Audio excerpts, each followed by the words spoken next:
We were just like passing in the first bit, and I think my dad just fizzed it at me and it hit me right in the face, and I was like, that's it, I'm done. Like I'm not doing it anymore. Like this is not for me. And he was like, oh, come on, whatever. Like it's just pick yourself back up. And then from then on, I just kind of carried on with it. So tough from the start, I guess, but yeah. Mackenzie Carson, a sensational score. My mum was born in England, she was born in Plymouth, and my dad is Canadian. But my mum moved to Canada when she was pretty young, so like 2 or 3 years old, I think. Which is kind of an interesting one, because when I told my grandparents that I was moving back to England, they were like, we moved, like we dropped everything and moved to Canada, and now you're dropping everything and moving to England. Like it didn't make a lot of sense to them, and I was like, well, yeah, I don't think you quite get it. And now they've like all got England kit, and they're super happy about it. But my dad's side of the family is actually Scottish, so whenever there was rugby on, it was always him cheering for Scotland and my mum cheering for England. So that was always like a funny dynamic between my parents. I always just wanted to go play somewhere abroad. I really wanted to go to New Zealand or do something right out of school, and I ended up going to university because I got a really cool opportunity to kind of pursue post-secondary education.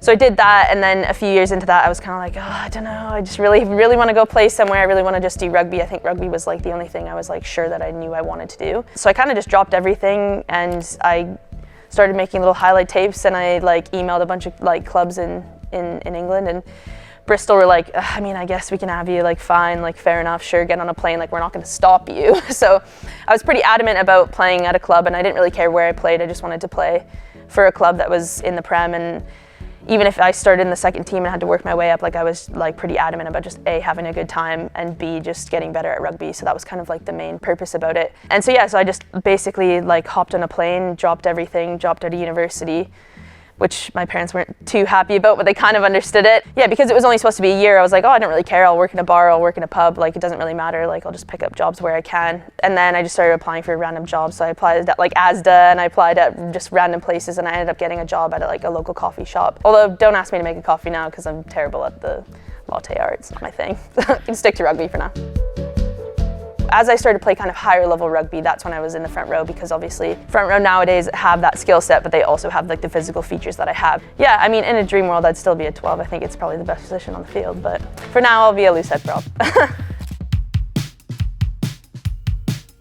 I spoke to Deeks on the phone, and we had just been kind of chatting, and he'd said, oh, yeah, like we've seen that you've been playing loose head, which is kind of also like a newer-ish position for me. And he just kind of said, like, do you think you're going to stay in England? Like, what's your plan? Like, would you want to play for England? Like, what are your kind of thought processes? And I mean, at the time I wanted to be like, obviously I'd love to play for England, but obviously I was trying to play it cool. And I was like, yeah, like, wouldn't mind, like, giving it a go, whatever.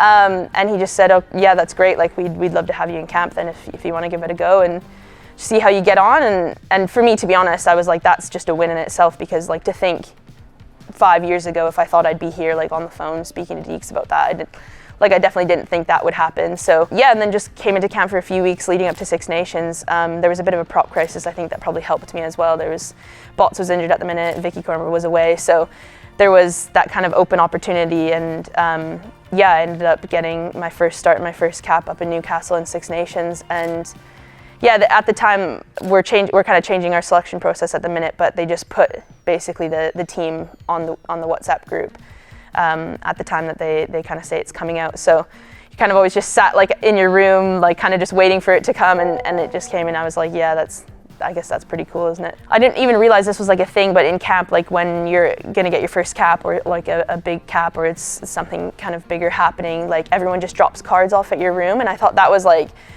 actually kind of the coolest bit, because like no one said anything, no one was like, oh, you're gonna get any cards. Like I didn't have a clue, and then all of a sudden these cards started sliding under my door. Like slid one under at like 11 o'clock the night before, and I was like, somebody breaking in? Like what's going on?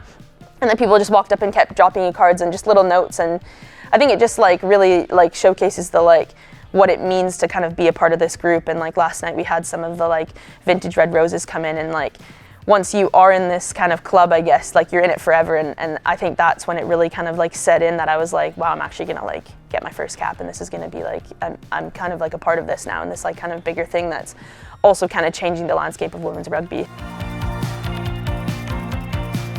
Obviously, there's a lot of really cool aspects about the actual sport, you know, like the physical elements and all that stuff. But for me, it's always just been the people. Like, I think some of my best friends have come from rugby, whether that's in Canada or whether that's here. And I think that that's why I kept turning up to training, and it was always because, it's at the end of the day, at the end of school, I get to go hang out with my friends and play rugby, and it's just like-minded people kind of getting together. So I think for me it was very little to do with the actual sport. Obviously it's physical and it's great and you get to kind of hit people and do all that kind of stuff, but for me I was like, I just get to have a laugh with my friends, and that's what kind of, to be honest, that's still kind of why I do it, is just I get to hang out with my friends, and now I get to do it as a job, which is pretty cool. So yeah, I guess that's probably it.